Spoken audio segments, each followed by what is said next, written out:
This hive has an entrance at the top and at the bottom. And the reason for that is air circulation.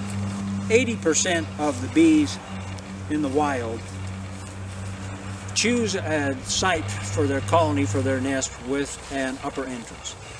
The reason for that is they want the moist, wet air, warm air that comes off of the cluster to be ventilated out as it rises. And so the upper entrance is most important. The lower entrance isn't really necessary. In the summer when there's a lot of bees and they're coming and going rapidly, it's more useful to have a larger entrance for them. So it's nice to have the option where you can close down the lower entrance if you want. An entrance reducer in there certain times of year will help them to stay warmer. But yes, we want some circulation. We want to have an entrance so that they can pull some air in and out of the hive. The question is, what if some bees don't have an upper entrance? They only have a lower entrance. Will the moist air build up in there and cause mold? Yes, it could cause mold, and there's probably already mold in that hollow tree that they're living in. That's why they cover the walls with propels. It covers up that mold.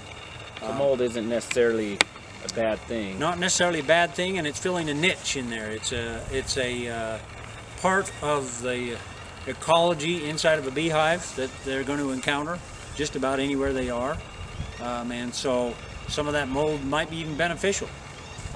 We don't know all of the things that are in the hive and all that they do and how they react with each other.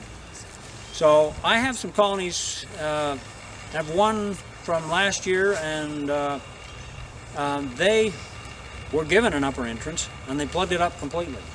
They preferred the bottom entrance and they sealed everything else up and they weren't using it. And that's one of my healthiest colonies. It's actually, that queen's probably 3 years old now, and they don't want an upper entrance. See, and I have one they don't use the bottom entrance. They only use the upper entrance. Yep, and I have colonies that use both. They like both. They'll get, the entrances are kind of specific. There's a scent that they get using that entrance. In other words, if you have an entrance here, and let's say I've got a warped box, which I actually do in another apiary, they started using the back door because there was a crack back there for them to get out.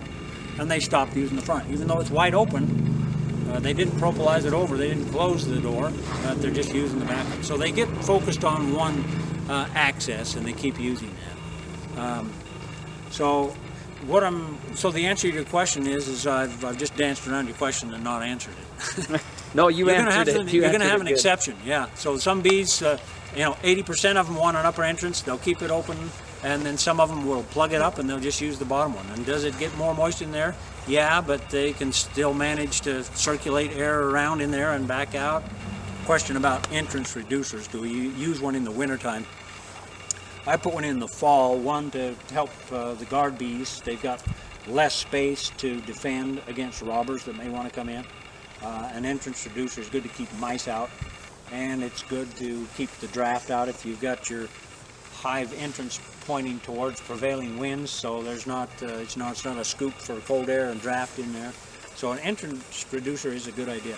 Some people like to just close the bottom entrance off altogether. It keeps the mice out, and all they really need is an entrance above in the wintertime. So it's up to you how much you want to reduce it. I'm going to show you in a minute. We'll have our flat lid, or just the regular flat top lid for a beehive, how it works as an entrance reducer for different